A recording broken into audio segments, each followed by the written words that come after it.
But I think ultimately I'm trying to be a better human being every day. And that's a challenge because we're humans. And that is like a flawed thing. It's a beautiful thing. And we have beauty in all of us, but we're just trying to work it out.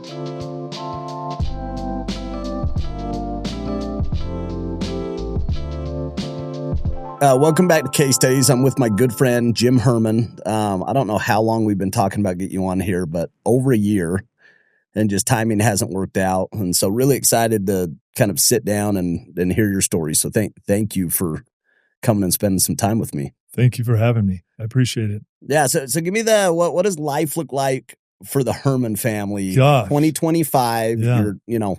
May 2025, we were talking about your son and his company and how exciting that is. Like, but give me kind of the high level 2025 Herrmann family. Yeah, things are good. It's, age it's a double-edged sword. I can't believe I'm getting as old as I'm getting, but with that comes wisdom and perspective, gratitude, all sorts of interesting different perspectives. You're an empty nester now, right? I'm an empty nester. Yeah, which is crazy. 3 awesome boys, all have highly outperformed their dad.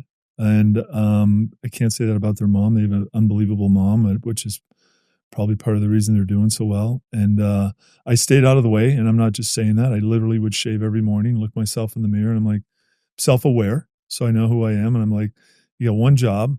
Like, don't screw this up. Like, you got this amazing wife, nurturer of all nurturers, and just highly involved, and kids love her, and you've got some strengths, so play to your strength, not your weakness, and don't let that raise its ugly head. So I really, really made a concerted effort. I think it worked out. They're doing really well. My kids are all like what is flourishing. life? What does life look like for you right now? Like, yeah, I love my job. I'm with HGGC, better previously known as Huntsman Gay Global Capital. We're middle market. And been there for a long time, right? Been there a while. Yeah, really kind of around since its inception. Yeah. A large part of that comes to my affiliation with the founders of the firm. I had previous relationships with them before Huntsman Gay was founded. With Bob and also with Steve. Correct. Yeah. Yeah. Life is about relationships, which is an overriding really thick theme of my life is relationships. And I had, obviously, Steve Young and I were freshmen together at BYU. We played football together. We were college teammates, both far from home. I was a Catholic kid from Wisconsin, 17 years old, in a weird roundabout way, ended up at BYU to play college football. Always thought I'd live and die in Wisconsin every day of my life. Thought I'd be there forever and ever. Kind of on a whim and a crazy set of circumstances, I ended up at BYU, and Steve's the first guy I met. Yeah. So talk to me a little bit about that, because I've always loved that about your story. You're from Wisconsin. Yeah. Catholic. Yeah. Gonna be a Badger. Gonna be a Badger, baby. Obviously, an athlete, could have played a lot of different places. Like, how on earth did you end up at BYU? No, it's interesting you say that. I mean, yes, I got recruited by Wisconsin, Northwestern Minnesota, right? Bottom of the Big Ten. I was 17. I was young. I was all-conference punter. What? I was not all-conference defensive end, all-conference linebacker, tight end, all the other positions I played. I was really insecure. I was, I think, emotionally not mature enough to be confident. I was a year behind everyone. I was tall, skinny, but I was athletic. I did everything: football, basketball, baseball, track. I was a 21-foot long jumper, 6'6" high jumper. Wow. Played baseball through gas. That's all I could really do is throw hard. Played football, played basketball. We belonged to a country club. I grew up playing golf and tennis, and what we did, sailed all summer, just was active, right? That's what we did. There was no internet, no cell phones. So you were doing stuff. And that kind of played to my advantage. I was tall, 6'6", always kind of the biggest, fastest kid in my class, tall, at least height-wise. And I was an athlete. And so I was the first kid from my high school to ever get a D1 scholarship, which since then there's probably been 60. I'm kind of like, I was at the beginning end of this high school dynasty of this high school I went to. Yeah, okay. It's kind of like the Corner Canyon meets Bingham meets Lone Peak all wrapped into one. That was the school in the Wisconsin. school, yeah, it is. It turned into it for sure. And was it new school when you were there? It wasn't. It had been around a little while, but it was the kind of more affluent area west of Milwaukee, out in the country. It's where a lot of people that worked in Chicago, had manufacturing companies, small businesses. They lived in the Lake Country, and that's where we grew up. So yeah, and then I got recruited weirdly for lack of unbelievable performance, but being an athlete. And I think they just knew I could turn into something. At least that was who found you. Like, who was the person that said? I got, like I said, Wisconsin recruited me. I had one guy that believed in me. Greg Smith, he was my coach. He wasn't my football coach. He was the head basketball coach. I was an average basketball player. As a sophomore, he brought me up to varsity. We were a basketball school. We had great players. And I'm like, I'm barely playing on JV. You bring me up to the varsity? It's like, well, you're 6'6", you're athletic, you run around, like, we're going to develop you, right? And I'm like, I just never felt like I fit in. Same really in football. I was athletic. I played running back. I played quarterback. I played all sorts of different positions because I was athletic, but I was like jack of all trades, master of none. And so I wasn't a standout in any position, but I think I stood out from an athletic standpoint and size and height and somewhere I was going to fit in. So Wisconsin recruited me, Dave McLean, Northwestern. My mom's a Northwestern grad. So I consider that just from a unbelievable school educational great standpoint, education, close to home, great place. Minnesota was like kind of my third choice. And then there was a coach at BYU that got hired to, there's a coach at Minnesota got hired to BYU, Coach French, longtime offensive line coach. I was kind of his first recruit east of the Mississippi. Steve was also east of the Mississippi, but he had actually had some strong ties to the school. And so that was unusual. I don't know if there was anyone on the BYU football team that wasn't from Idaho, Utah, Colorado, California, Arizona. And so then I show up from the Midwest. Steve's there. We become fast friends. Another kid from Texas. It's crazy punter. Biggest personality on the world. He and I are similar. It's kind of like Steve's on the low end. I'm kind of in the middle. And LJ's up here just in his own stratosphere of unique personalities, right? And so we were inseparable, became fast friends, all far from home. And we're really family by the time it was all over. We would conspire every week. Like I luckily, actually, Lee and I got to play as freshmen. I got to dress. Fred Whittingham was our coach, saw something in me and dressed me first game, which I thought was a misprint because my name was spelled wrong. I have 2 R's and 2 N's in my name. And I'm looking on the sheet. I'm like, well, that's me, 1 R, 1 N. I didn't say anything. The next week it was like 2 N's, 1 R. It's like, come on, bro, let's get this right. But yeah, I got to actually play in games as a freshman, tall, skinny defensive end. Yeah, playing D end? Yeah. Okay. Yeah, which was crazy. And you were at BYU at a time where BYU had a run. It kind unbelievable. Of, yeah, it kind I think of we like, were 44-3 my 4 years of playing. Holy smokes. We lost 3 games my redshirt year, which was Steve's junior year. I redshirted that year, but my freshman year we were 12-1. My sophomore year we were 12-1. My junior year we were 12-1. My senior year we were 13-0. So it was fun. It was the best of the best. Yeah, you're just like Jim McMahon on is our an quarterback. Absolute heater. My roommate was a 7th-string quarterback who ends up being in the Hall of Fame. My other buddy played 19 years in the NFL. Ty Mattingly was my roommate in training camp. We became fast friends. It was just honestly a unbelievable special time in my life. Yeah, so fun. And it's, you're saying all these names, and these are all people that are, they're my friends, but they're a different generation for me. So I've always Ty's always, I've seen him as, big time mentor and kind of almost a father figure for me. We were neighbors and moved into, we were neighbors and I was traveling a lot. Yeah. And he just kind of looked after my family like it was his family. Yeah. And so for those guys, there's always just tremendous amount of love. And the same thing, Steve has just kind of been so gracious to me, and never had to ever, he's big name. Steve is a big personality, and he's just good human being. Yeah, just good dude. Yeah. And the same LJ, like that. He's one of one. One of one. Truly like one of one. Absolutely. In the universe. And you either love him, and most people do. Every once in a while, someone will look at me like, dude, your friend, I'm not so sure about that guy. What is going on? but he's got a heart of gold. And one so of the you have all-time- like this kind of core group of friends. You go on this absolute heater through school. Talk to me, because I've had my experience with this. Talk to me about how those like foundational athletic experiences influenced the business world and career. Gosh, yeah. It's just, there's so much crossover. There is, I coach high school football now for fun. And I just went to lunch today with a kid I coached, just an awesome human being, just got off his mission. And it was so fun. His dad called me and said, "Hey, Colin's home. Let's go to lunch." And so and now I'm, trying to impart wisdom onto him, and without being too pushy or opinionated, but give him some sort of wisdom as to he's going to walk on at BYU. He's going to play linebacker. He's entering this unbelievable chapter of his life, and there's so much to learn.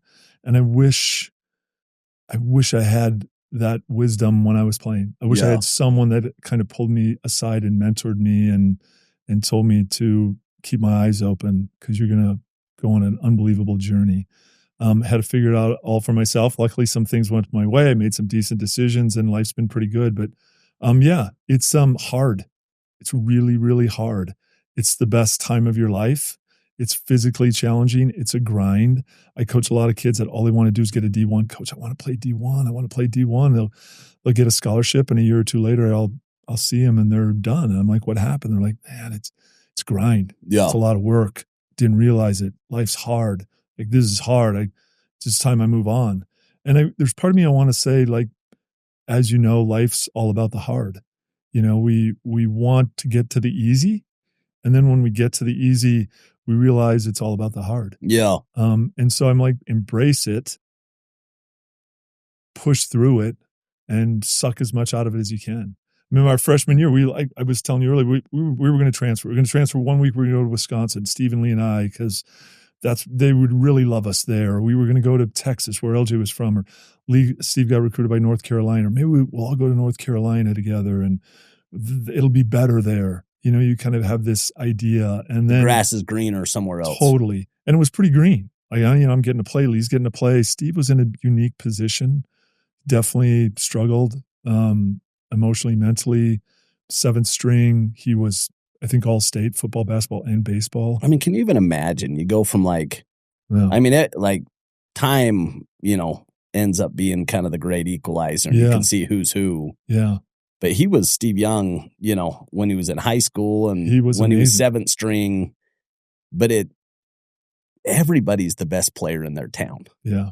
Well, he was. And then you show up in college and you're just, I'm not. You're just another person, and the pros is a whole nother level of that, But I was telling Colin, I remember the first day where we show up as freshmen and kind of the recruits, the scholarship guys, and a couple walk-ons, and you're all world. Like, I'm running around, I'm like looking at guys in from California. I'm like, I can do this. Like, all of a sudden I got this new confidence, where in high school I didn't have it. Yeah. But these coaches, I felt, really believed in me. I was kind of like from another part of the country they didn't really know about. And so I'm coming in and felt special. And then the older dude showed up. And then they showed up with their pads a few days later. And you're like, these are grown men. Oh my gosh. I truly remember walking off the field, I don't know, maybe a week into practice, fighting back tears, like walking in going, I can't. I'm literally getting the, what kicked out of me. Everything hurt. My neck hurt. My arms hurt. My shoulders hurt. I'm going against this guy's first 300-pound guy I'd ever seen, 6'6", Nick Airy was like our first All-American offensive lineman, left tackle. I'm playing right defensive end, and he is just pummeling me. And I'm thinking, how am I going to do this? Like, I can't see the light. Yeah. And I remember Coach Chow was walking off, and he could see it. I'm kind of choking it back, like, oh my gosh, I'm 17. I'm far from home. I don't know anything about the local culture. And he's like, hey, look, you're going to be good. You're going to be good someday. You got this. You just got to push through this. And I was telling Colin, like, I remember my freshman year looking up at Tim going, I don't know if I like football. I thought this is what I wanted. I just don't know. I don't know. And then I remember my senior year looking up at the same mountain going, I freaking love football. Like, I love this. And I'm so glad. You stuck with it. I'm so glad I pushed through. Yeah. And I'm doing well. I'm playing. I'm having success, and I'm part of this team, and I'm having experiences I never thought I'd have. So, yeah, I'm like, you're going to have that. And he just got off his mission. He was telling me how hard his first month was, first 6 months, and how he pushed through. And I said, look, it's not going to be much different. Yeah. It'll be super similar experience. Yeah. So, so it all ended up good. And then I got, I went to the I played in a couple all-star games. We won the national championship my senior year.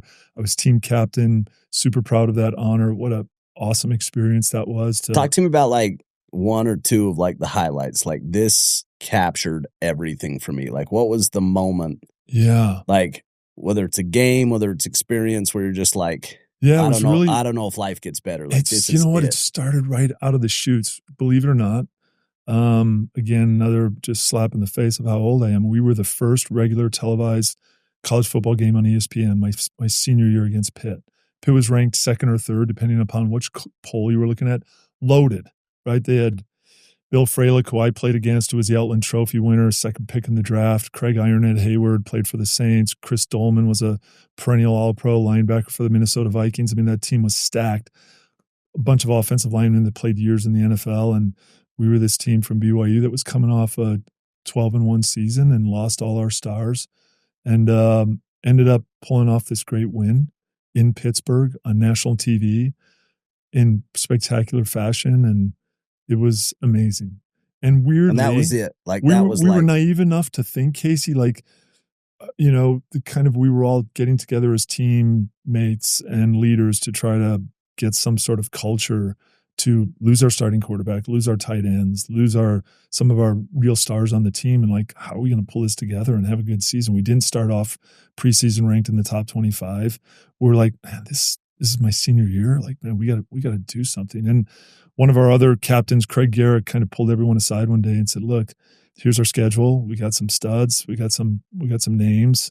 We got, our conference rivals. We put a good season together. Things are going to work out. And went undefeated, right? Who knows? Just maybe we could win the national championship. Like that phrase crazy. was actually uttered. That's crazy. And then we ended up winning it. And so that happened just before game one. And then we went and beat Pittsburgh. And that was kind of like, maybe this is a special season. Like maybe this is it. And then Hawaii. So Pittsburgh was early. Pittsburgh was first game of the year. And then kind of launched us from out of the top 20 to 10, top 12, top 10. And then we beat UCLA. Then we beat Baylor. And then we kind of got on a roll. So you had kind of a stacked schedule. We did. You were playing good teams. Out of the chutes, that was the model back in the day. Yeah. Right? BYU was trying to we played Texas A&M when they were ranked number 1. We played Georgia when they were ranked number 2.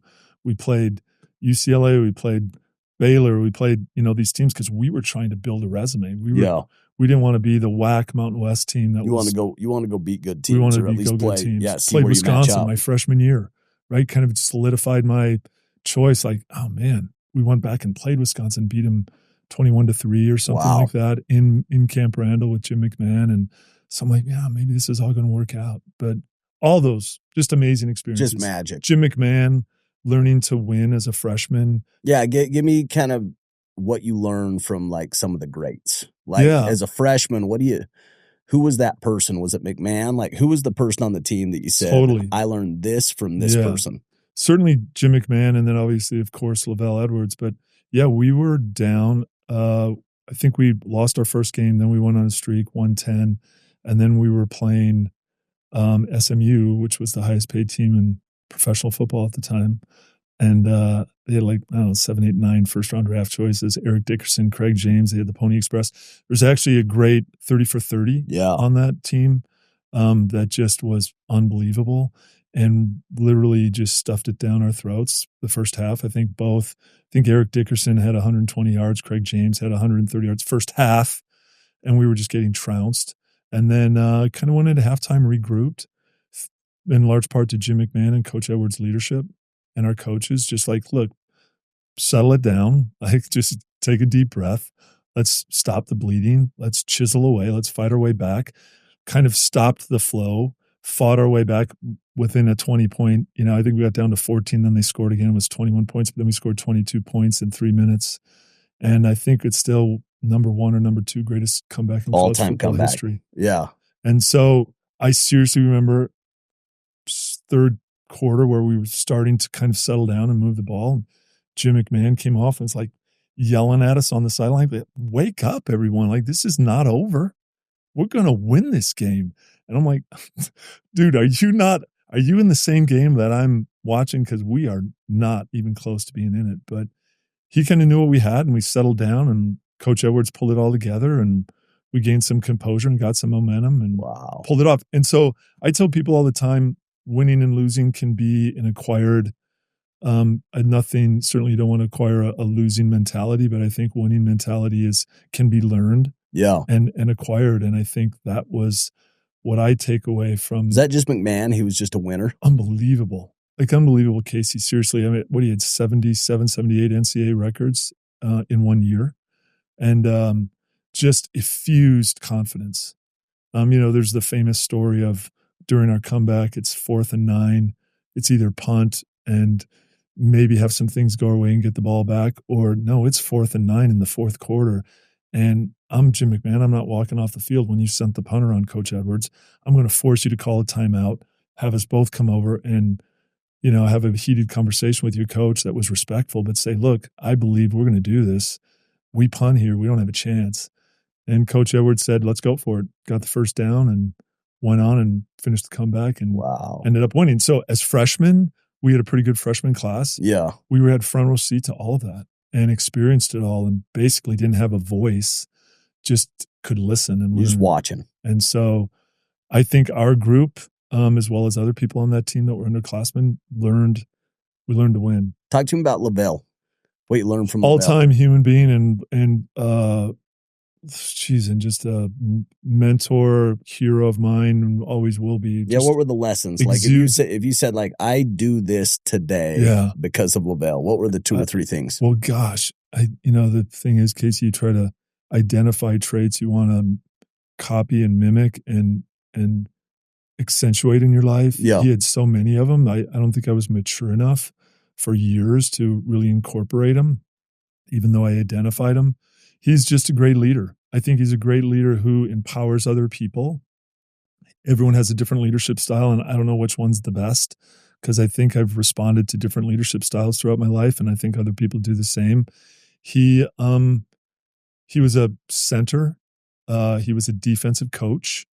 And at BYU, he basically drew up the blueprint and the game plan, and then went and found the best people to execute those plans and let them and gave them autonomy and gave them authority and empowered them to do it. So we don't have huge offensive linemen. We don't have these Eric Dickersons coming to our school. We got to do something to move the ball. So we're going to throw it. And I'm a center. I didn't throw a lot of balls, but that's my plan to be successful. I'm going to go find the best. And so he went and found Doug Scoville. He found Norm Chow. He found people that were innovative and different, and installed an offense that literally changed the game of football. Built great teams. Build great teams. Yeah. Build empowered other leaders. Didn't have to micromanage anything. Yeah. It's created a culture of success and allowed everyone to be successful. But had a culture of rules that you knew you had to follow, but also let people be people. Yeah. And I think it was amazing. I think the proof's in the pudding. I don't know, he's top 5, 6, 7 all-time winningest all-time coach. Yeah. Yeah. And just coaching tree that changed college football, changed the NFL. Bill Walsh and Coach Edwards. Mike Holmgren was on our staff. Andy Reid was on our staff. Norm Chow, Ted Tollner, who went to USC and took USC to the Rose Bowl for the first time in years. Doug Scoville, who went on to be head coaches at San Diego State and other places. Steve Sarkisian, who's now Mike Leach. Yeah. Mike Leach, Steve Sarkisian. I mean, all those people came from Coach Edwards. It's crazy. So it was super cool. Yeah, really cool. How do you meet your wife? She fill me in this gap because we grew up to Utah. Then there was a conversion story, right? Well, we grew up in a small town. I grew up in a small town in Wisconsin, and my wife grew up in the neighboring small town in Wisconsin. Was she always LDS? She's never LDS. She's never LDS. No, she was valedictorian at in her high school and followed me to BYU. People think it's weird. I went. I'm like, it was really weird. She went. She went. I'm like, your parents allowed you to go to some church school that you knew nothing about 3,000 miles away to like date some guy that went to your neighboring high school. Like, it's crazy. But she comes from a unique, unbelievably loving, trusting, amazing family.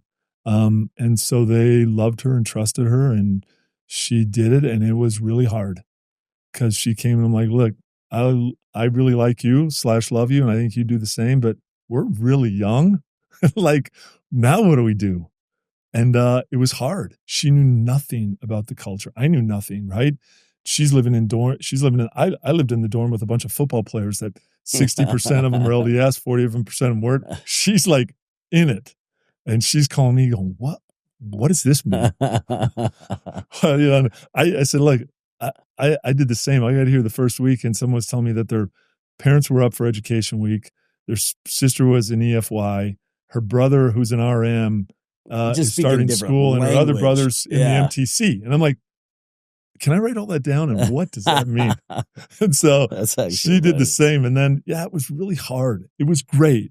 It was great. Like, we had lots of great times and lots, and then I'm like, man, maybe should we date other people before we get married? Which sounded really good coming out of my mouth. And then a couple years later, when she brought it up, I'm like, that's like the worst idea I've ever heard. Yeah, I don't like that. Like, why would we ever even consider that? And so there were all those ups and downs. And then when I got drafted, we got engaged right before I went to the Cowboys. And then, then I got released, which was devastating. Then I got picked up. Then I signed a new deal with the Bengals. And she's like, let's plan our wedding. And I'm like, what? I don't know if I'm a Midwesterner. You're a Midwesterner. I could have a job. I could know where the money's coming in. I can't get married and be irresponsible. And she just was like, we'll figure it out. And I'm an overthinker. And I'm like, I don't know if I can do that. So we went through lots of highs and lows, but I think that's what makes our marriage so great. And I think that's why we have a great family. So end up getting married. Yeah. How was the pro career? It was really hard. It was, I had a really good senior year. It's all conference. I think it was a couple second team All-American teams, Sporting News, and a couple other ones, ESPN. And I play in the couple All-Star games, which were big deals. Validation that I'm being signaled out. You can play. Yeah. Yeah. So I'm playing with Doug Flutie, Randall Cunningham, all the guys that were from my class that were the dudes. I'm getting to play and compete with those guys. Played in the East-West Shrine game, and which at the time was kind of the premier game. And all these guys from Wisconsin I got recruited with, and half of the first round was in that game. And wow. Then played in the East-West Shrine game, and then the Japan Bowl, which was a big deal back then. We all went to Japan. Yeah, if you can believe that. I sat next to Refrigerator Perry for 16 hours from Seattle to Tokyo. That's incredible. I'm like, this is not fun. And we were back in coach. And so, we ended up there, and it was great. Same thing, Doug Flutie, Randall was there. I'm trying to think of all the names. Fridge, all the names you would remember that, from that era were there. And it was great. And then go to the combine, there's 350. I think every year there's 9,000 to 10,000 people available for the draft. 350 go to the combine. Very small percentage. 260 get drafted, 130 make it. And then the following year, the same thing happens all over. And so I went a little lower than I had anticipated. They had me kind of projected 4th, 5th round. I go in 6th, 7th, and it was hard. Went to Dallas. I'm like, this is going to be tough. I've listened to Chad and other guys that almost wish I would have been a free agent. Could have picked a better spot, but they weren't going to cut Too Tall Jones. Did Chad play Randy before White you? After. So he was after. Yeah. He was after, and so I thought this is going to be tough, and then make it all the way to the last cut. Looks like I'm going to make the team. They had a 6-year veteran, Don Smerrick, who had actually gotten shot and was coming off IR, and they brought him off of IR and they released me, and I got picked up by the Niners for a couple weeks, and then I signed a deal for the following year for the Bengals. But it was hard. Like, I went back to see my parents, and they're like, let's go to the country club, play golf, and see our friends. And I'm like, I'm not going out. They're like, what are you talking about? I'm like, I don't want to go. I don't want to go. Are you kind of embarrassed? Embarrassed. I'm like, which is so crazy. You so know, like weird. from somebody from the outside looking in, they're like, you've had like an all-American college experience. It's gone so well. And you're trying to like take it to the net. Like anybody looking at that objectively is just cheering for you, just saying, go do it, you know? I wish I had that perspective. Yeah. You know, I wish I had that. At the time, I just felt embarrassed. I felt like I had failed. I felt that all these people at home that were championing me or cheering for me were going to be disappointed. And I didn't want to explain to them. I didn't want to like, hey, this is the deal, you know, Yeah, and come up. And that's so much of your identity is I'm a football player. Yeah. You know what I mean? And I think specifically with Steve, but everybody that you just described, you know, your old posse and yourself included, the thing that I have respected the most about Steve was his ability to recreate himself. Yeah. Like I look at the Kobe Bryants and the Shaquille O'Neals and the Magic Johnsons and the Steve Youngs and these people that played 20 years in the league. Yeah. And then find some way to recreate themselves and start over in the business world. Yeah. And I always have had so much admiration. I think part of it, you know, my career was very specialized and very focused in a very niche industry. Yeah. And it ended and I had a non-compete for 5 years. So I was forced to go figure out a different industry. Yeah. And I always just had so much admiration for these people that were world-class in what they had done and were willing to go get gritty and go apply those principles and start over. And, you know, but you were kind of going through that where you spent your whole life. Brutal. Your whole life is sports. Your whole life is football. And now you got to go start over. I get a second chance at the Bengals. It goes amazing. Play amazing. Unbelievable training camp. I'm signaled out in the papers as here's the guys who are going to make it. I make the team. It's going great. I'm getting to play. I'm on every special team. I'm a pass rush guy. I'm playing against Anthony Munoz, one of the all-time left tackles in the history of the game every day, just making me better, me trying to make him better, him complimenting me, feeling like I'm doing this. Yeah. Right. And then we played Kansas City Chiefs, first game my second year there. Something I've done a million times. I've never missed a practice. Never missed a practice in high school. Never missed practice in college. This quarterback rolls out. I'm playing against the guy who I played against, Baylor. He was the Outland Trophy winner. I played against 2 Outland Trophy winners. Outland Trophy winner my junior year was Mark Addix, Baylor, first pick in the draft. And then Bill Fralick was the second pick in the draft, first game my senior year. And I'm playing against Mark again. Mark and I become friends. Yeah. And he's blocking me. Quarterback rolls out, something I've done a million times. Plant and turn and go chase him. And something in my knee, I'm like, okay, that's bad. I don't know what that is, but can't really walk right now. And I'm kind of limping around. And I'm thinking I should go out, but I'm getting to play. There's a holding penalty on me. I'm going to buy a little time. They're marking it off. A couple plays later, they run a draw. I plant and just collapse in a heap. And I'm like, I think I just got shot in the knee. I don't know what that was. That was it. And it was a nightmare. Then I had 5-6 knee surgeries and ended up signing another deal, free agent deal with the Raiders. The D-line coach at the Bengals really liked me. He went to the Raiders, went down, failed my physical. My knee would blow up, had a couple more surgeries, and just realized that, you know what? My time has come. Yeah. And so I went on and lived with Steve for a year, still trying to work it out with my girlfriend. What are we doing? And I'm like, I'm going to go live with Steve. Don't ask me why, but I actually went to just go to see a game, and he was in a weird spot. He was going through a really tough time and kind of convinced me to stay. And the next thing you know, the season's over and we're going to the Super Bowl. I wasn't on the team, but I was there, you know, going to every practice and hanging out, working out with him and trying to get my knee better. And finally I'm like, this is it. I got to get on with my life. And so I studied for the GMAT and the LSAT. Did better on the LSAT than GMAT. I went to the deans at both schools and they're like, look, you're a finance undergrad.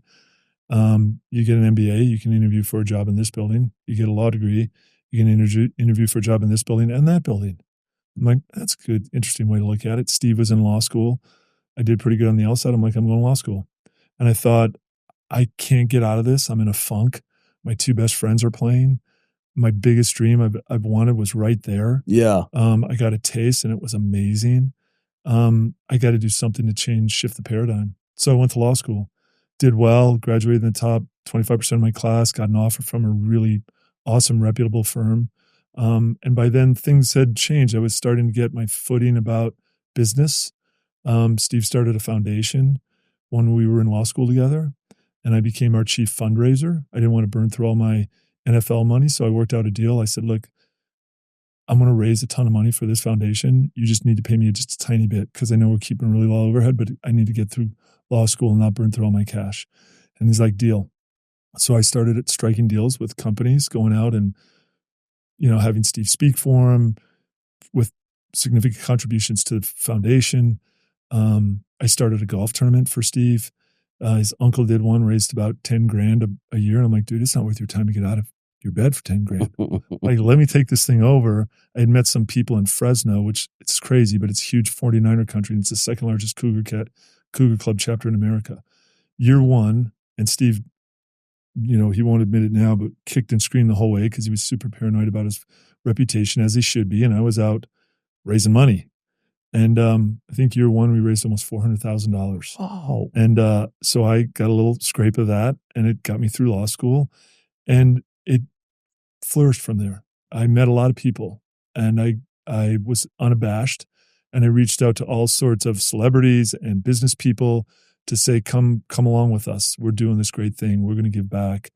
And I met Johnny Miller and Jack Nicklaus and all these other people and had this unbelievable experience. And along the way, a friend of ours was running a 501c3 in Arizona that helped kids with addiction problems.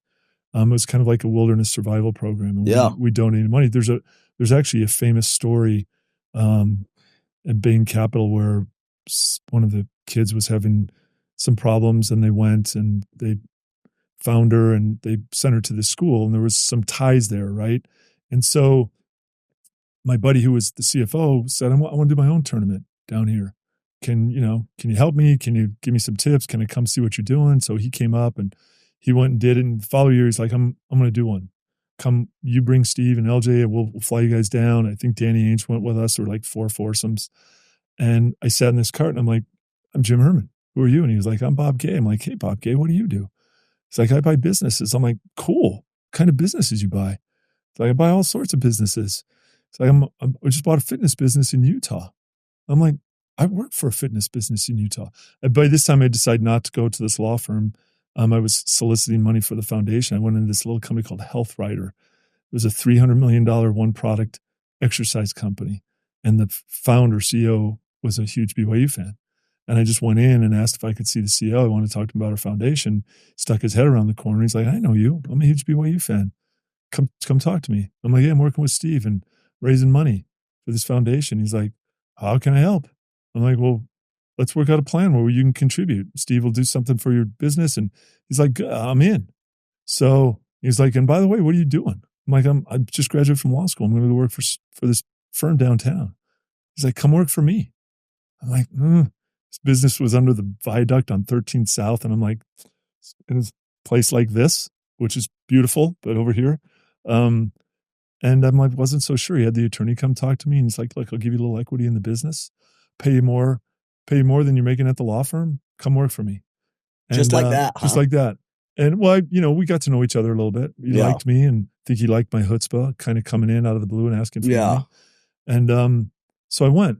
And by now, so I was working for this company, and there was the evil empire up in Cache Valley that was knocking us off, making an inferior product at a cheaper price. We hated those guys. We didn't know them, but they were like the Death Star, and we were Luke Skywalker. And anyhow, when Bob introduces himself and tells me what he's doing, it's like, I just invested in this company in Cache Valley. I'm like, man, we don't like those guys very much. He's like, don't say that too loud. You're standing next to the two founders. What? And I'm like, Jim Herrmann, like Gary Stevenson, Scott Ward. I'm like, hey, how you guys doing? So by the time we got done, I had said, look, you should buy us. We don't have any R&D. I was speaking for the owner, probably speaking out of turn, quite frankly, but I could kind of see the writing on the wall where we were headed. And so he's like, well, help me with that. I'm like, great, I'll help you with that. So I went back and I took Gary to lunch. I'm like, Gary, don't get mad at me, but played golf with the arch rival, and So we kind of figured that out. They ended up acquiring the company I was working for, ended up staying there. And during that time, I started a software company in my basement with my neighbor. And I've told you that so many of your podcasts have resonated with me. And in relationships, when we were playing football in one of the off seasons, Lee Johnson and I, it was the movie was Wall Street, and Michael Douglas played the stockbroker. Greed is good. He had this big brick cell phone. Yeah. And it was the thing. And so our first off season, we're like, we're going to be stockbrokers. Like, we're going to be Gordon Gekko, right? We're going to play football, but in the off season, we're going to be stockbrokers. So we drove down to Merrill Lynch, went in, introduced ourselves to Scott Runia, who was running the office, said, we want to be stockbrokers. And he knew who we were because of sports. He was a basketball player. And he's like, I'll give you an office. You can study for your Series 7. You guys can hang out here, figure what you want to do. So our first call, we called Lavell. Stock was like at $4. It was this little software company down in the East Bay. And we're like, can we have investor relations? And they put us through to a guy named David Bradford, who is their chief legal counsel. We're like, David Bradford, Jim Herrmann, Lee Johnson. We're here. We're doing a little coverage on Lavell. We're up here getting our license at Merrill Lynch. Tell us about the stock. And he's like, what are you guys doing, man? I know you guys. And we're like, hey, we're so, we'd buy the stock at 4, we'd sell it at 8. Like, when we buy the stock at 11, we'd sell it at 15. We're like, man, we can't win it. We can't lose at this deal. And little did we know Lavell was going to go from 4 to 80 and split, and do it again and split, and do it again and split, right? And so it's like this crazy thing. Well, anyhow, through that, we got to know David really well. And when I was working at going through law school, my neighbor was an attorney, and I started working for I was working for Health Right Away in office, and we would talk about being entrepreneurs. Like, what are we going to do?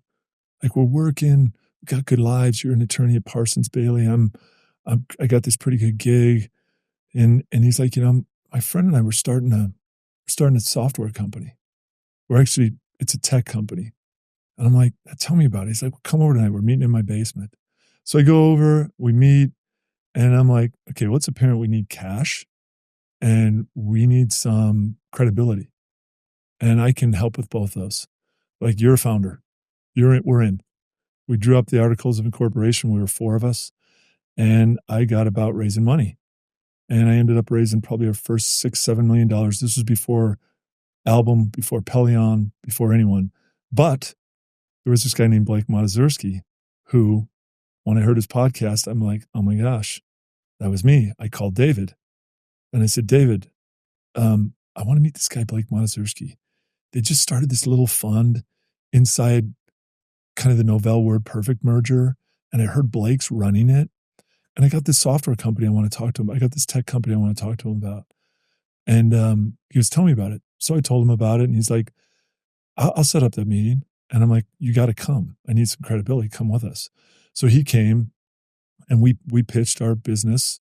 And Blake was super cool, gave us a lot of really quality feedback. And, when I'm listening to the podcast, it's so interesting just to hear the other side. And he's like, we didn't know what we were doing, But in that moment, you're looking at him as the I'm expert. Like, you're the man. Yeah. And, he politely said, let me think about it. And we stopped at a Mexican restaurant on the way back up. We lived in Draper, me and my partners. And I'm like, David, what'd you think? He's like, I don't know, but I'm in. And he pulled out his checkbook and he wrote us a check for $100,000. $100,000 was a real number right then. Yeah. We got our first investor. The next day, my 3 partners quit their job. I'm a Midwesterner. I'm like, and they all bought Palm Pilots. I remember I went in and I ripped them. Palm Pilots? We can't afford Palm Pilots. What are you doing? And anyhow, we ended up raising $100 million pre any venture capital in the state. Excel KKR was our anchor investor. We sold it to a big public company called CRS Retail. We literally changed the way the internet worked. That sounds super hyperbolic, but we started as a search engine with differentiated geolocation technology. And at the time that didn't exist. There was Lycos, there was Ask Jeeves, there was Alta Vista, there were all these. And we were called found.com. We have the greatest URL in the history of the world. Found.com. Are you kidding me? Where'd you find it? Found it at found.com. Anyhow, we had this really cool geolocation software. Well, we pivoted after our probably first $15 million we raised, and we became a real-time and inventory supply chain management software. We were SaaS before SaaS was even a term. And what we did is we merged brick and mortar and the internet. Our first big customer was a company called Finish Line. They were Foot Locker's big competitor. And back in the day, I wore a size 17. You wear a size not 17. And if you would go in and say, look, I want some, Jim's got these really cool Air Jordans. I want the white and the blacks. They would used to go behind the magic wall and they'd come back and say, we don't have a size 8. And you would walk out the door, right? Well, what happened was our software resided on their POS system. And this sounds crazy, but back in the day, that was a lost sale. Finish Line had a huge quarter. They were on the front page of the Wall Street Journal. And they said, how'd you do it? Like, oh, we bought this cool little software out of Utah. It's a group called Found. It's got this really cool vertical integration inventory supply chain management software. We don't lose a sale. People come in, we don't have a size 8. We just ring them up right there. We ship it to their house. It's there 3 days later. We're combining with this thing called the internet. There's bricks and mortar. You guys were ahead of your time. It was crazy. Like looking back now, like you were absolutely like early. We sold that business for $400 million. That thing would go for $4 billion now. $400 million. Yeah. To raise $100 million for any company. Back then, we were the anchor investor. Our anchor investment came from Excel KKR, their first fund.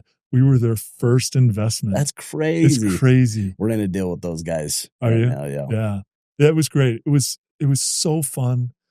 It was so fun. It was like a different life. And it was like, incredible. I was working my day job. We'd put the kids to bed. We'd meet in the basement.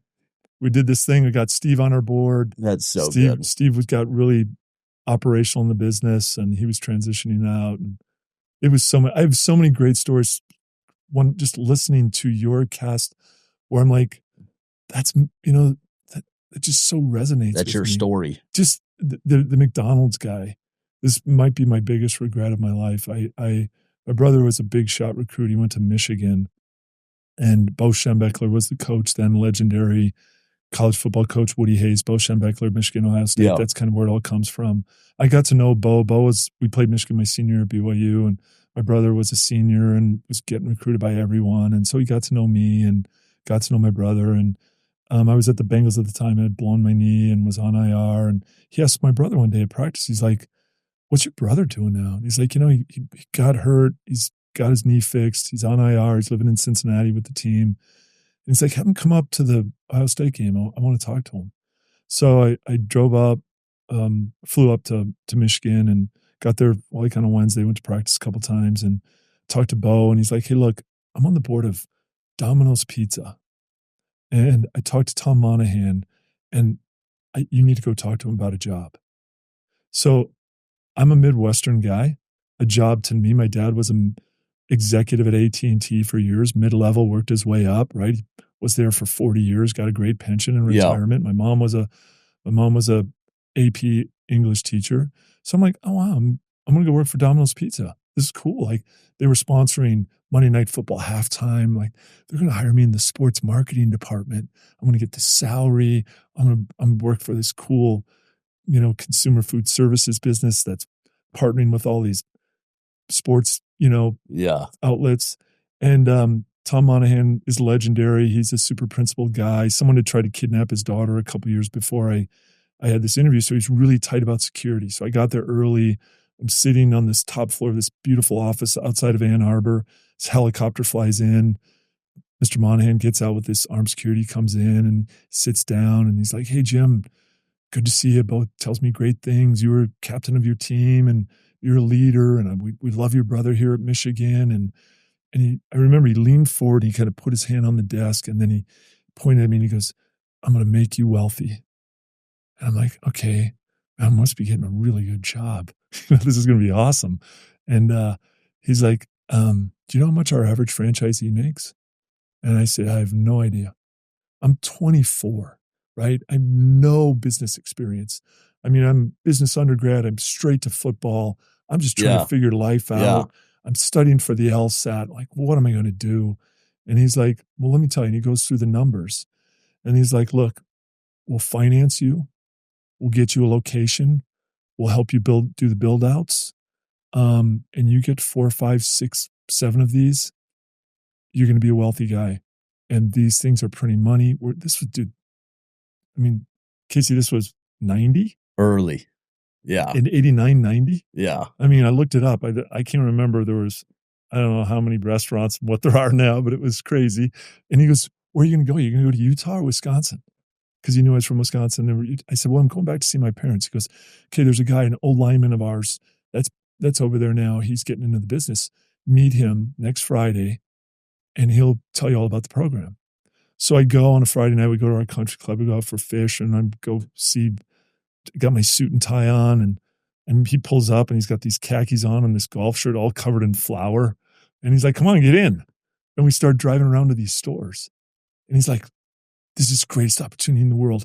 I heard Tom and, Bo went to bat for you, and they're going to hook you up. And now you got to be a manager for 16 months. And I'm like, excuse me? He's like, you got to be a store manager for 16 months. And immediately I'm like, I'm looking down at my national championship ring.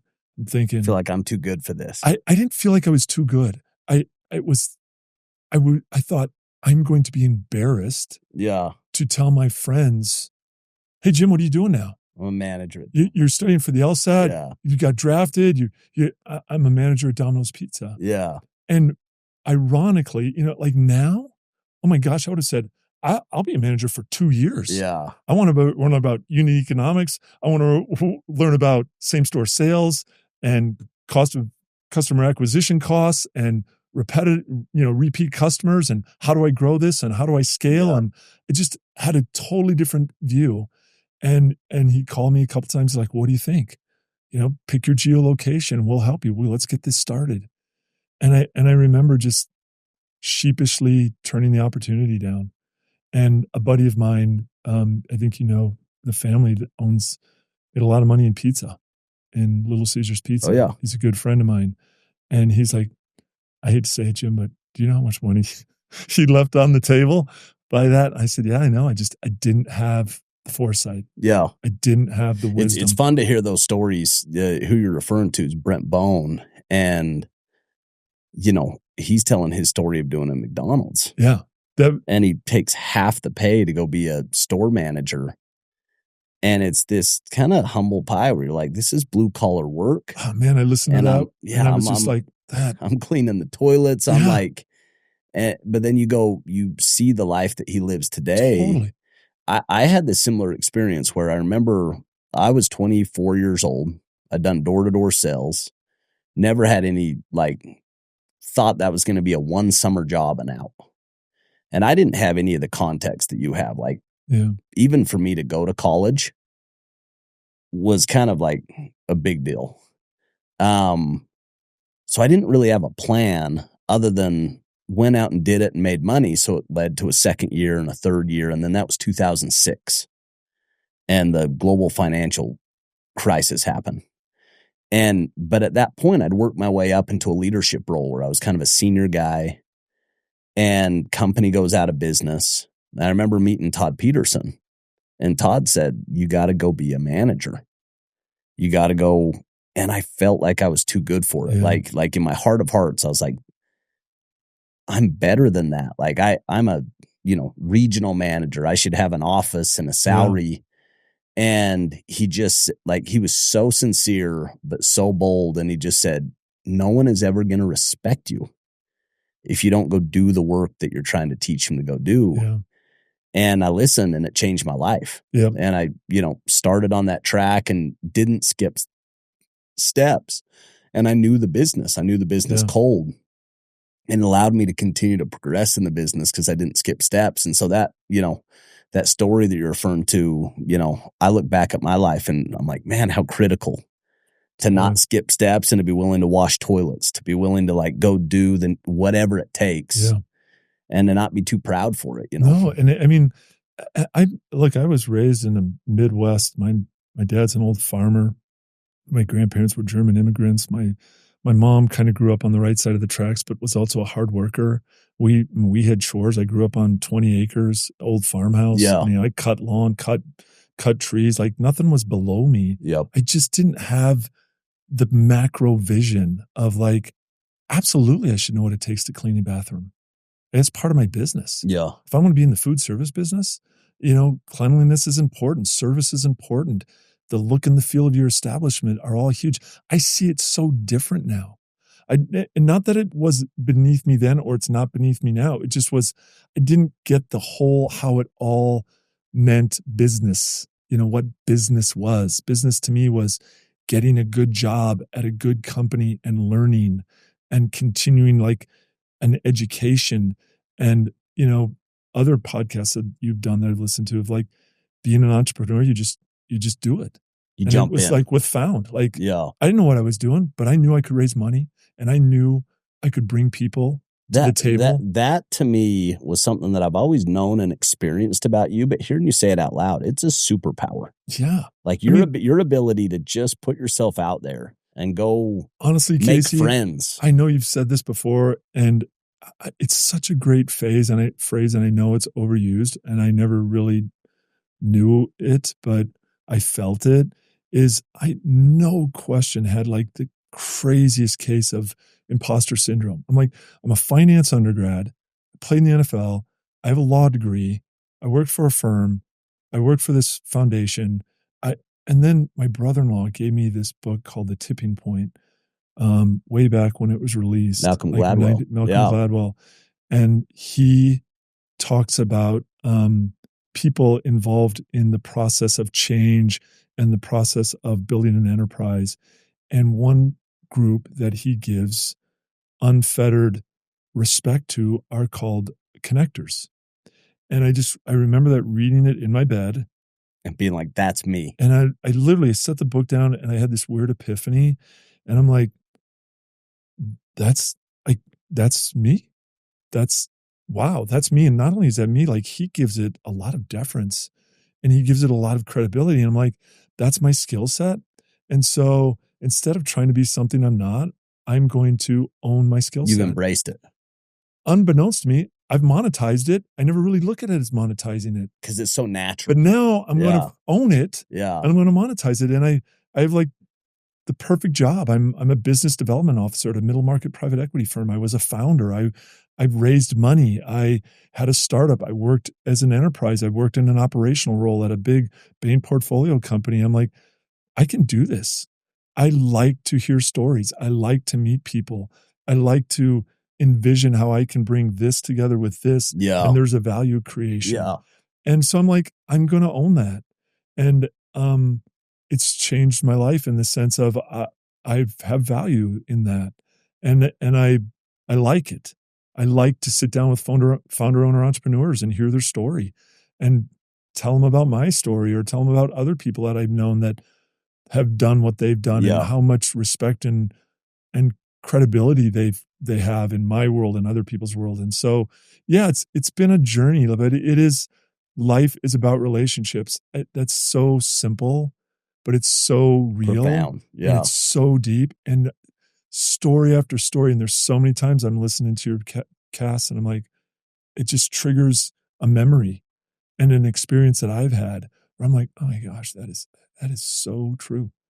And I think podcasting is such a great form of learning now because it's really just overhearing some people's conversations. Yeah. That hopefully you're on a channel that's relevant to you. And so you can glean off of that. You think about how much of your life is just being around great people. Unbelievable. And just paying attention. It's unbelievable. Like just actually like open your eyes and paying attention. I think that for me, like the reason that I do this is it's a forcing function for me to have a time scheduled to go sit down with somebody that I respect and I'm interested in and listen. Yeah. And listening isn't supernatural. Like you have to work to be a great listener. Yeah. And I remember I was doing this podcast originally at the early episodes and I got this feedback from this guy and he was like, you have really great guests, but I just really don't like your voice and you don't listen very well. Wow. I'm like, wow. That's, okay. Well, hey, there you go. He's like, and you're ugly. You know what I mean? So but it was one of those where I was like, I actually took it to heart and said, I need to listen more. Yeah. Like I actually need to like work on that skill and I have, and it's helped me. Like it's helped me to talk less and I need to do the listen same. more. Like I do need to do the same. I tend to talk too much. I'm social. I'm gregarious. I try to, and I do. I grew up in a house. You're actually a phenomenal listener. Thank you. I think I got a long way to go, but you pay attention. I'm trying. I do that. I do that. But I grew up in a house, seriously, that, the kids would get done with dinner. My grandfather was a super interesting guy, John Smith, born in Utah, went on a sheep train to Philadelphia, was a 4-year All-American at Penn. What? He was number 1, graduated first in his class at Wharton. He then worked for a shipbuilding company in New York. Then he went to GE. He was president of General Electric Medical and X-Ray, which is in Wisconsin. So he went from Utah to there to New York, back to Wisconsin, and super smart. He was an economist. He was friends with Milton Friedman, brilliant guy, and a doer, And my mom's family is like that. They're really well read. They're super smart. My dad was a farmer, smart, but just not the educational background my mom had. Yeah. And kids would get done with dinner. We'd go in the family room and play with my cousins, and we'd be listening. We're like, we're pretty sure our family loves each other, but dang, it's getting intense in there. And it was how we learned. And we were expected to come to the dinner table with an something. Opinion. Yeah, with something. Have an opinion. Yeah. Don't just sit there. Chime in. And they were talking about, we used to play this game in social studies, civil procedure, social studies, whatever they called it in high school. And, once every 2 weeks, we did a current events game, and everyone wanted me on their team because my house was current events. Yeah. My mom talked about economic policy and taxes and the election and medical and all sorts of things. We were expected to read and learn and debate and talk and hash it out, and no one's opinion was wrong. And so it was a great environment to grow up in. And, for better or for worse, it's part of my personality. And so it's served me well and it's shaped me. But yeah, I could definitely do a better job of listening. But I learned that way. I like to hear other people's opinion, and I like to push on it a little bit and then hear the response and go, you know what? That's really thoughtful. I never thought that. That's why I don't know if you listen to the All In podcast. Yeah, so good. I feel smarter every time I listen to those guys are just brilliant. I hang out that episode. I am smarter. I click that thing off and I walk in my house. My wife's looking at me and she's like, "What's up?" I don't know, but I'm smarter. I just listen to the All In podcast. They're fun to listen to too. Yeah. Like they all have such unique success that they've had independently. And they don't all agree, but it's thoughtful. It's not just a one-line jab. Yeah. It's like, I'm going to disagree with you and I'm going to be really thoughtful in my response to you. And I grew up in a similar I won't say it's that level, but a similar environment. Yep, similar environment. And it's been fascinating to kind of look back on that now that I have some perspective in my life. A couple more questions. Talk to me what gets you excited in the future? When you're looking kind of in the years to come, what just still captures you? Because you've done so much. When you look at college career and family and coaching and being a founder and working with private equity, it's interesting you say that.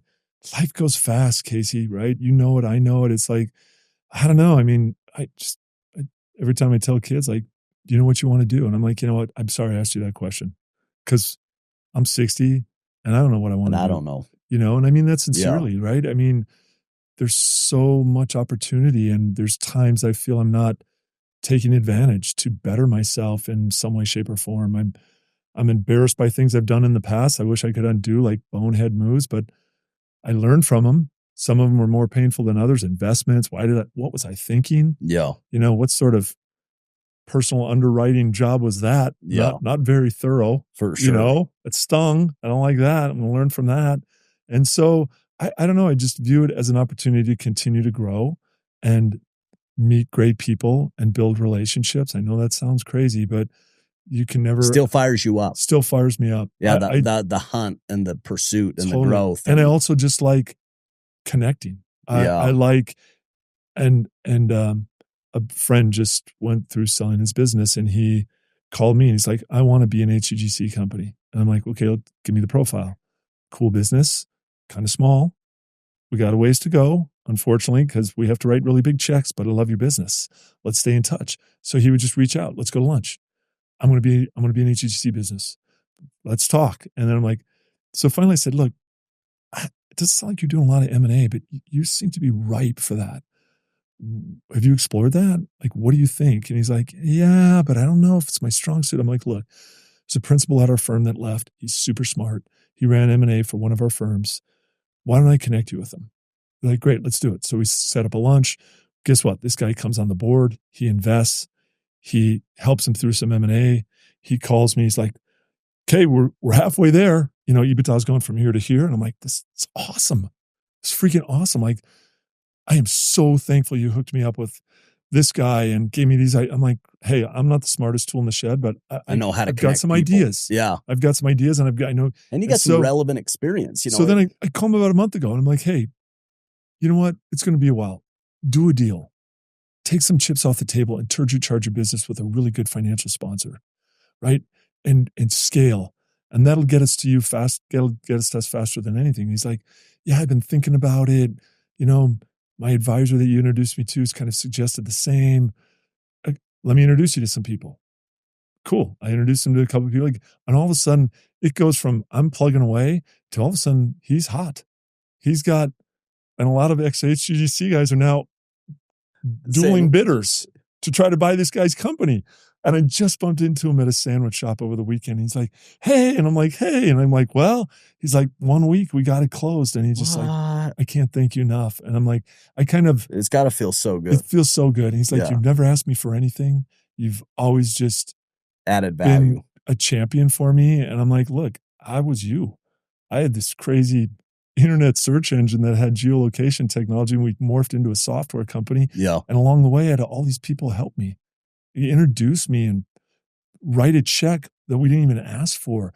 I mean, you know, this is a weird story, but the chairman of the board of our firm, I mean, David Bradford said, look, you need to go out to Silicon Valley. It was the epicenter at the time. So I know you've talked to some people here. Let me make some calls. You got us into Wilson Sonsini. They represented us, which is the premier firm for any technology firm, any technology company in Silicon Valley. They are the epicenter of legal representation. And he introduced us to a couple of small investment banks.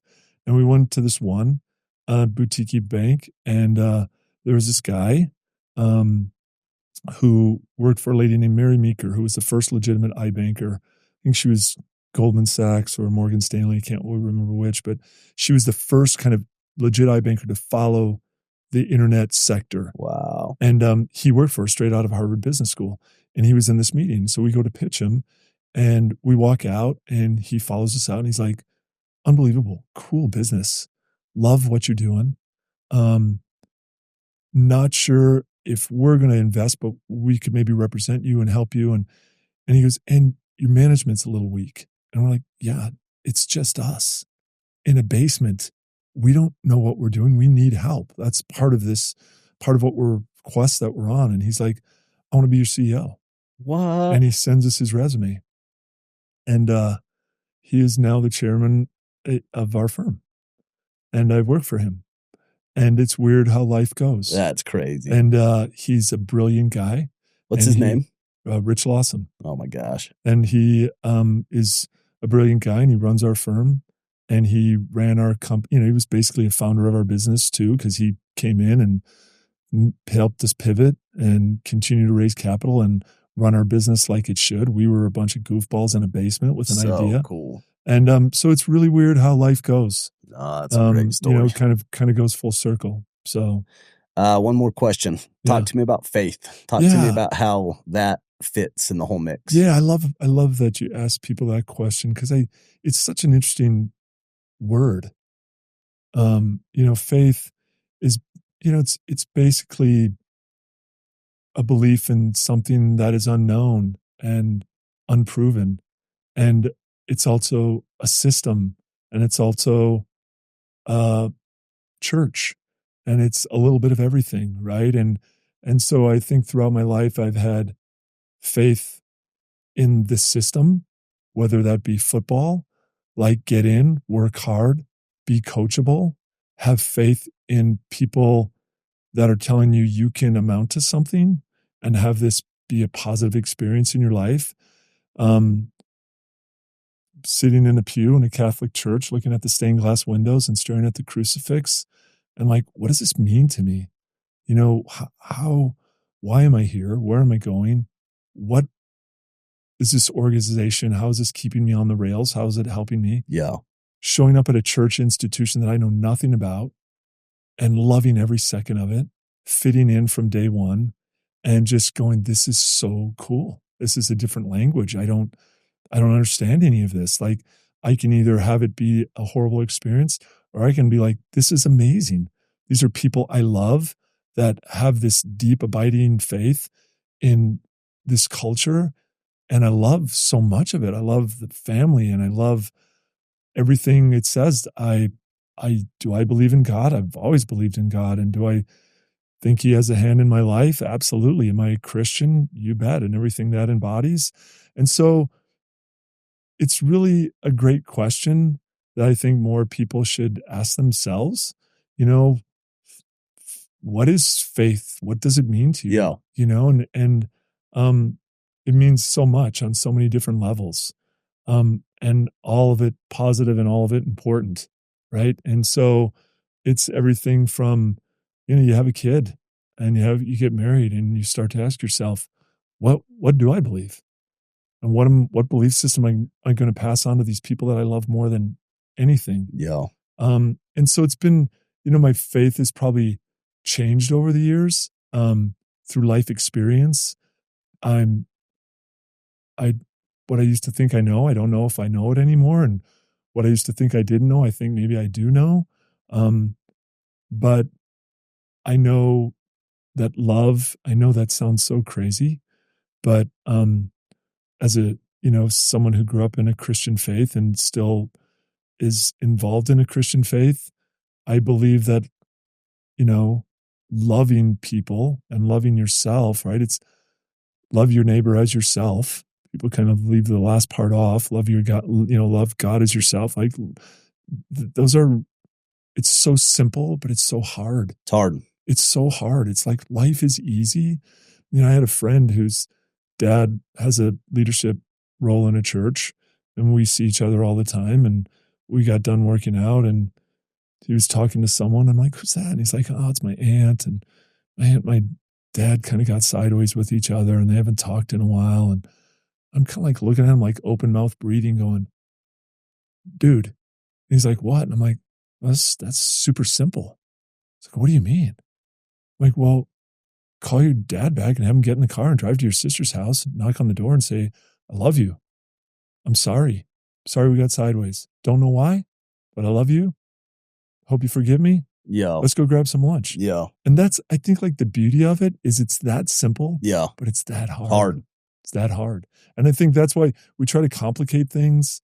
But I think ultimately I'm trying to be a better human being every day. And that's a challenge because we're humans. And that is like a flawed thing.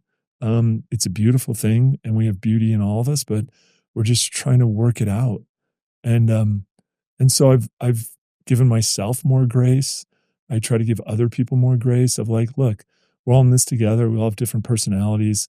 What pushes your button may not push mine. What pushes mine doesn't push yours. And I'm going to try to recognize your strengths. And I hope you give me grace for my weaknesses. And I'm going to try to build those up and hope you give me a little more respect for my strengths. And so, yeah, it's kind of a long-winded way of saying I think it's a super question and it's just made me more introspective. And yeah, it's always a part of my life, always will be. And it's always really important on all of those different levels. You really are like a beautiful man in that, like when you show up, you can like feel your heart. Thank you. And when I think about your gifts, I think, you know, the reason you're a great connector is because people can tell that you care about them. And it's genuine and it's true and that it's coming. And I've always felt that, you know. Thank you. From the day that we met, and I can't even remember the first time we met. I can't either. It's been a while. You're like one of those people I feel like I've known for a long time. But I've always felt it. I've never not felt it in any interaction, you know, that you care about me and that you're pulling for me and you want the best for me. And I just, if I'm feeling it, everybody else is feeling it. And I think the world can't have enough of that. And so just want to kind of call it out. Appreciate and say, that. That's how I experience you. And if I'm experiencing everybody else is, and I think that's one of your like. Well, you've done a great job. I'm just not saying this of setting the bar pretty high. You know, I work with people that truly believe that the life of abundance and paying things forward through love and giving makes them better and makes the world better. And it's easy to talk that talk. It's hard to walk that walk. It's hard to do it. And you are a guy that walks it. And I think people that, just people I know that know you that don't know, we know each other, just that resonates. And that's a legacy you've left and continue to build. And I'm fortunate enough to work at a firm that has that same system. Same core values. I mean, I am the weak link. I know who I am. I stay in my lane, and I just hope the smart guys keep me around for another month or two because they're super smart. But I work for really good people too that just want to make the world better, and we walk it. We give a lot of money away, and we try to spread that to new portfolio companies and introduce CEOs and founders to what our vision is about success and how to pay that forward. And I think the legacy that Steve and Bob and those guys have left it's amazing. Yeah. They're amazing people. Brother, thanks for coming down. Thank you. Appreciate you having me. Yeah, no doubt. So good to see you.